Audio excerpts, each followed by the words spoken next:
Hello, 9th സ്റ്റാൻഡേർഡിലെ unit 2 bones of ലവിലെ first chapter ആണ് നമ്മൾ ഇന്ന് ഡിസ്കസ് ചെയ്യാൻ പോകുന്നത്. Helping each other and empathising with sufferings of our fellow beings will help us create a world of peace and love. പരസ്പരം സഹായിക്കുകയും നമ്മളുടെ കൂടെ ജീവിക്കുന്നവരുടെ കഷ്ടപ്പാടുകളോട് സഹാനുഭൂതി കാണിക്കുകയും ചെയ്യുന്നതിലൂടെ സന്തോഷവും സമാധാനവും നിറഞ്ഞൊരു ലോകം നമുക്ക് സൃഷ്ടിക്കാൻ പറ്റും എന്നുള്ളതാണ് ഈ യൂണിറ്റിലെ എല്ലാ പാഠഭാഗങ്ങളും നമുക്ക് പറഞ്ഞു തരുന്നത്. So today we are going to learn the chapter Maternity written by Lilika Nakos. It's a story about a young boy named Mikali and his little brother. The story happens in the time of World War. So now let's move on to the chapter.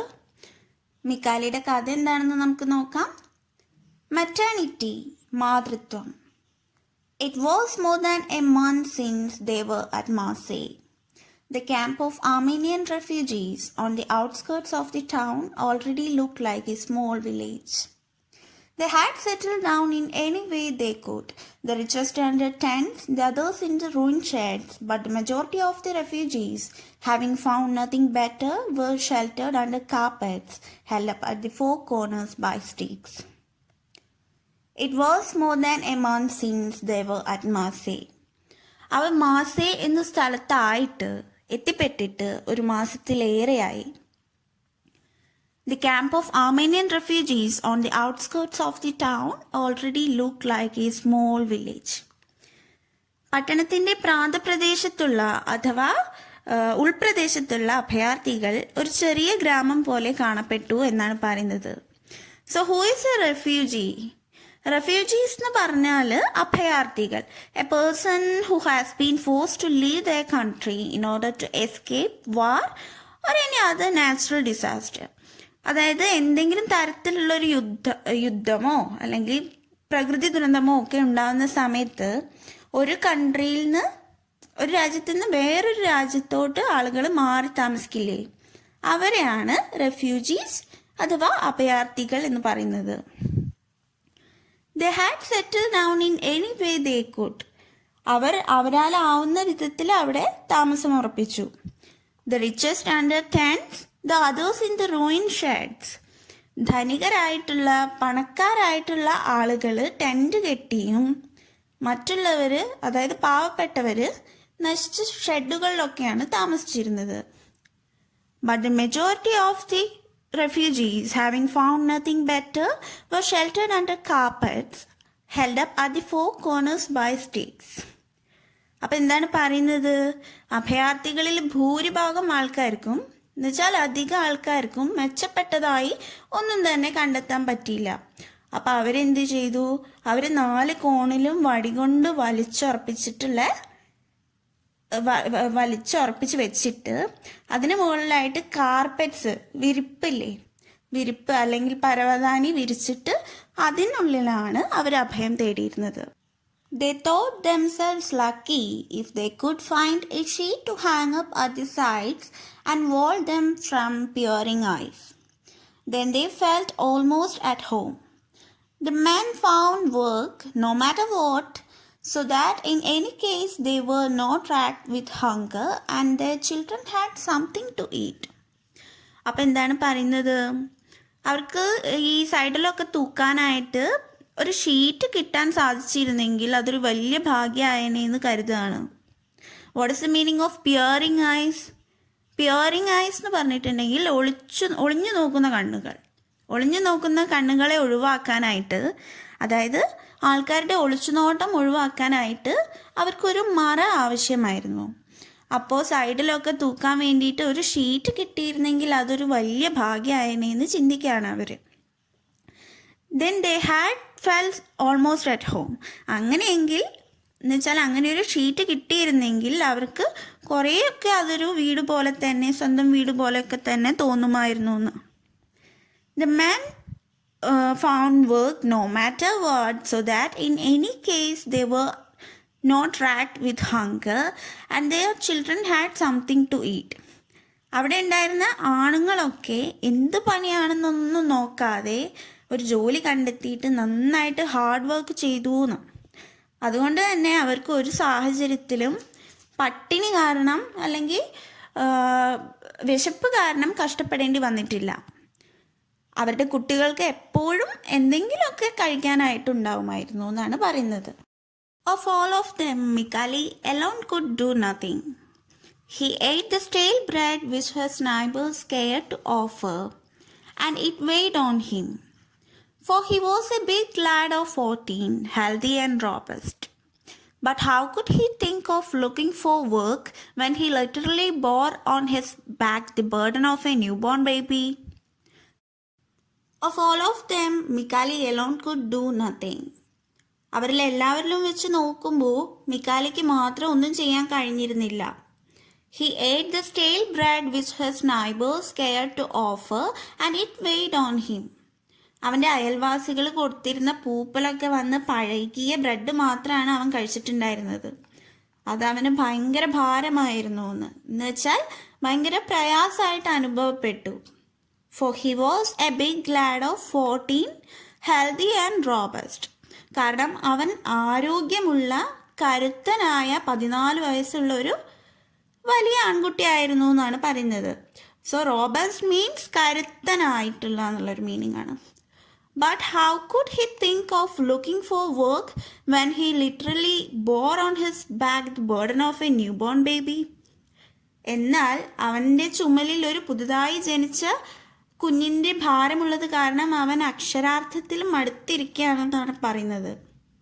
അതുകൊണ്ട് തന്നെ അവൻ എങ്ങനെ ഒരു ജോലി അന്വേഷിക്കുന്നതിനെ കുറിച്ച് ചിന്തിക്കും? Since his birth which had caused his mother's death, he had wailed proclaiming his famished state from morn till night. So മിക്കാലിയുടെ അനുജൻ്റെ ജന്മത്തോടു കൂടി അവരുടെ അമ്മ മരിച്ചു പോയിട്ടുണ്ടായിരുന്നു. അത് കാരണം രാവിലെ മുതൽ രാത്രി വരെയും അവൻ അവൻ്റെ പട്ടിണി കാരണമുള്ള അവസ്ഥ വിളംബരം ചെയ്തുകൊണ്ട് നിലവിളിച്ചു കരഞ്ഞുകൊണ്ടേയിരുന്നു എന്നാണ് പറയുന്നത്. വെയിൽഡ് എന്ന് പറഞ്ഞിട്ടുണ്ടെങ്കിൽ ഉച്ചത്തിൽ നിലവിളിച്ച് കരയുന്നതിനാണ് പറയുന്നത്. പ്രൊക്ലെയിം മീൻസ് പ്രഖ്യാപിക്കുക എന്നൊക്കെയുള്ളൊരു meaning.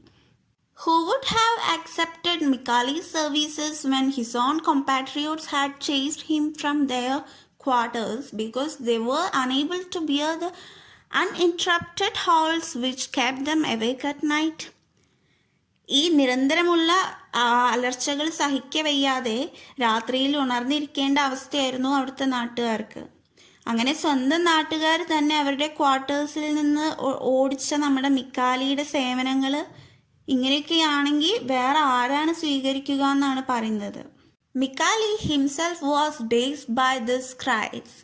His head was empty and he wandered about like a lost soul, dying from lack of sleep and weariness, always dragging about with him the deafening burden that had been borne for his misfortune and its own, and that had so badly chosen the moment to appear on this earth.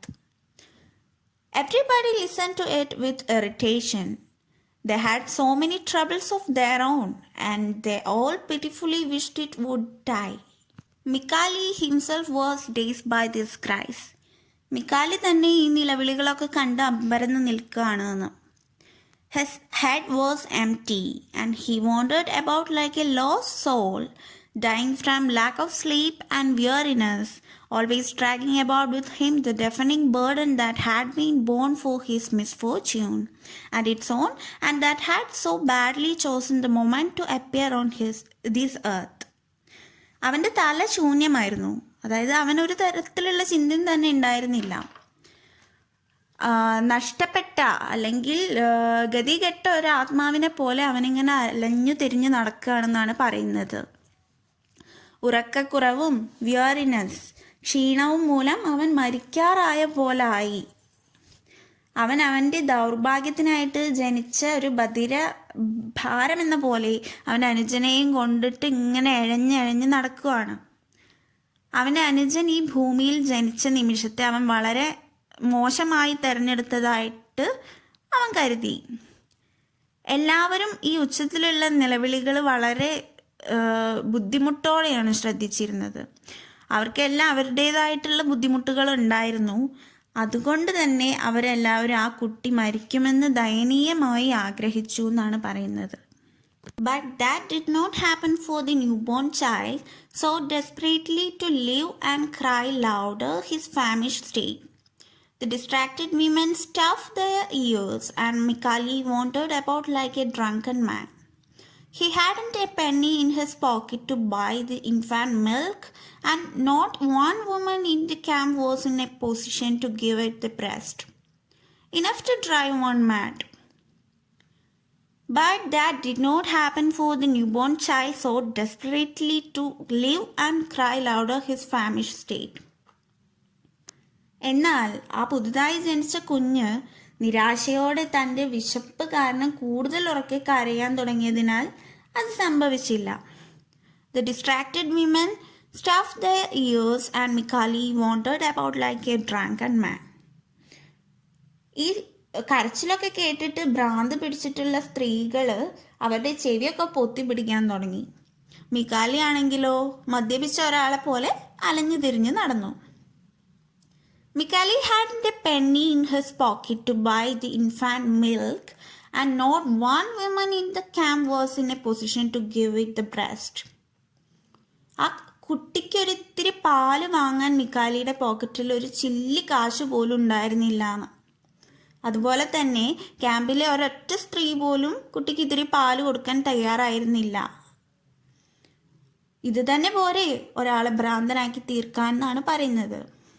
One day, unable to bear it further, Mikali went to the other side of the place where the Anatolians were. They also had fled from the Turkish massacres in Asia Minor. Mikali had been told that there was a nursing mother there who might take pity on his baby. So there he went full of hope. One day, unable to bear it further, Mikali went to the other side of the place where the Anatolians were. ഒരു ദിവസം ഈ കഷ്ടപ്പാടുകളൊന്നും സഹിക്കാൻ പറ്റാതെ നമ്മുടെ മിക്കാലി അനറ്റോളിയക്കാർ താമസിക്കുന്ന സ്ഥലത്തേക്ക് പോവുകയാണ് ഉണ്ടായത്. They also had fled from the Turkish massacres in Asia Minor. Anatolia എന്ന സ്ഥലത്തുണ്ടായിരുന്ന അവരും ഏഷ്യൻ മൈനറിൽ ഉണ്ടായിട്ടുള്ള തുർക്കിഷ് കൂട്ടക്കൊലയിൽ നിന്ന് രക്ഷപ്പെട്ട് ഒളിച്ചോടിയിട്ട് വന്നിട്ടുള്ള ആൾക്കാരാണ്. Mikali had been told that there was a nursing mother there who might take pity on his baby. മിക്കാലിയോട് ആരോ പറഞ്ഞിട്ടുണ്ടായിരുന്നു ഈ കുട്ടിയോട് സഹതാപം തോന്നിയേക്കാവുന്ന ഒരു വളർത്തമ്മ അവിടെ ഉണ്ടെന്ന്. So there he went full of hope. അതുകൊണ്ട് തന്നെ എല്ലാ പ്രതീക്ഷകളോടും കൂടി അവൻ അവിടേക്ക് ചെന്നു. സോ ഇന്ന് നമുക്കിവിടെ വെച്ച് നിർത്താം. വീഡിയോ നിങ്ങൾ മാക്സിമം സ്റ്റുഡൻസായിട്ട് ഷെയർ ചെയ്യുക. ഞാൻ എല്ലാ സ്റ്റാൻഡേർഡിലെയും ഇംഗ്ലീഷ് ലെസൺസ് പെട്ടെന്ന് തന്നെ ആഡ് ചെയ്യാനായിട്ട് ശ്രമിക്കാം. സോ എന്തെങ്കിലും ഡൗട്ട്സ് വരാണെങ്കിൽ ചോദിക്കാൻ മടിക്കരുത്. So please do like, share and subscribe to our channel. Let's continue with the chapter in the next class. Thank you so much.